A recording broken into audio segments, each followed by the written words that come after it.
Welcome to AutoCare On Air, a candid podcast for a curious industry. I'm Stacey Miller, Vice President of Communications at the AutoCare Association, and this is Traction Control, where we chat about recent news from the global to the local level and what it may mean to the industry, featuring guests on the front lines. Let's roll.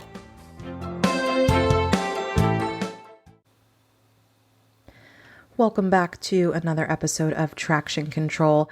And unfortunately, as of today, a strike of 45,000 dock workers has officially begun at 14 U.S. East and Gulf Coast ports, starting at 12:01 a.m. Eastern Time today, Tuesday, October 1st. The strike is expected to cause significant disruptions to the supply chain, with estimates suggesting that for every day the strike continues, it will take 5 to 7 days to recover from the associated delays.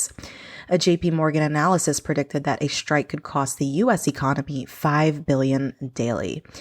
Now, despite last-minute efforts, the United States Maritime Alliance, or USMX, and the International Longshoremen's Association, the ILA, were unable to reach an agreement over the weekend. USMX officials met last Friday with Transportation Secretary Pete Buttigieg, Acting Labor Secretary Julie Su, and top White House Economic Advisor Lael Brainerd in hopes of brokering a deal. The ILA was invited but declined to participate. In recent statements posted on the ILA's official Facebook page, the union voiced concerns over the threat of automation and criticized ocean carriers' mega billion-dollar profits, while ILA longshore wages have reportedly remained stagnant. The USMX has also issued statements that the ILA has repeatedly refused to come to the bargaining table. According to the USMX, this is the first walkout by dock workers on the East Coast since 1977. Now, President Biden has stated that he does not plan to invoke the Taft-Hartley Act and encourages the parties to engage in negotiations. The Taft-Hartley Act, which was previously used by President Bush in 2002 during the West Coast port strike, would grant the president authority to intervene in labor disputes that threaten national security, forcing both parties to return to the negotiating table and requiring longshoremen to return to work.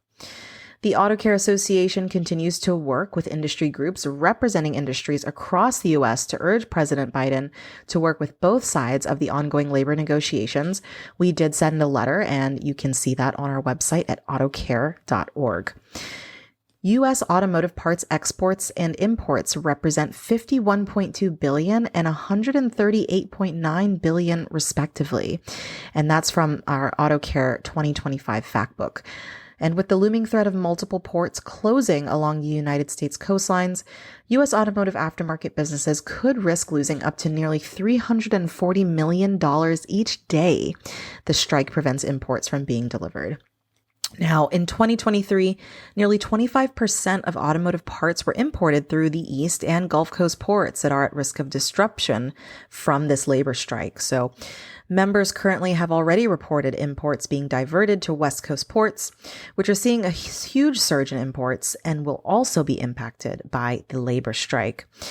This is compared to nearly 40% of imports that are imported via truck and rail freight through land port of entry from Mexico. And the source of that is the U.S. International Trade Commission.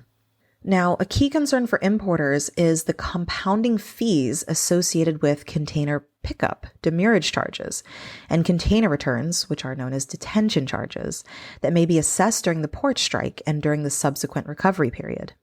The Federal Maritime Commission, or FMC, issued a final rule intended to add clarity to invoicing requirements outlined in the Ocean Shipping Reform Act of 2022, which reaffirmed that demurrage and detention charges be reasonable and applied in a way that serves their intended primary purposes as financial incentives to promote freight fluidity. Members that believe their charges are not in compliance with the Shipping Act are encouraged to file complaints with the FMC, and you can find a link to that on our website at autocare.org. Now, as the East and Gulf Coast ports handle a significant portion of our industry's imports and exports, and a prolonged strike would strain the supply chain, lead to billions of dollars in losses, as well as delays in the movement of goods, making it difficult for repair shops and distributors to meet demand. In addition to the disruption at East and Gulf Coast ports, West Coast ports are also experiencing a surge in cargo, which could slow down the movement of goods in that region as well.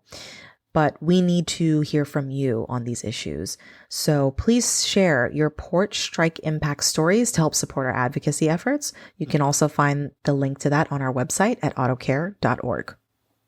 Switching gears to another story that's disrupting our supply chain and unfortunately causing issues all across the southeastern United States is the aftermath of the recent hurricane. And we've unfortunately learned that many automotive aftermarket industry team members have been deeply affected.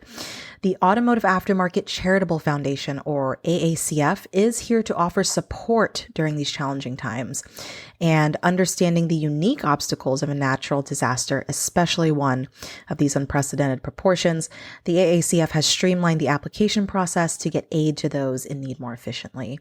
So if you or someone you know in the industry has been impacted, please complete the natural disaster relief application on the AACF's website. That's aftermarketcharity.org. And the AACF is also accepting donations to directly support those affected by the storm.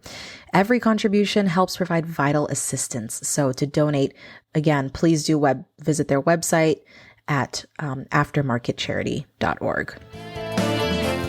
Thanks for tuning in to another episode of Auto Care on Air.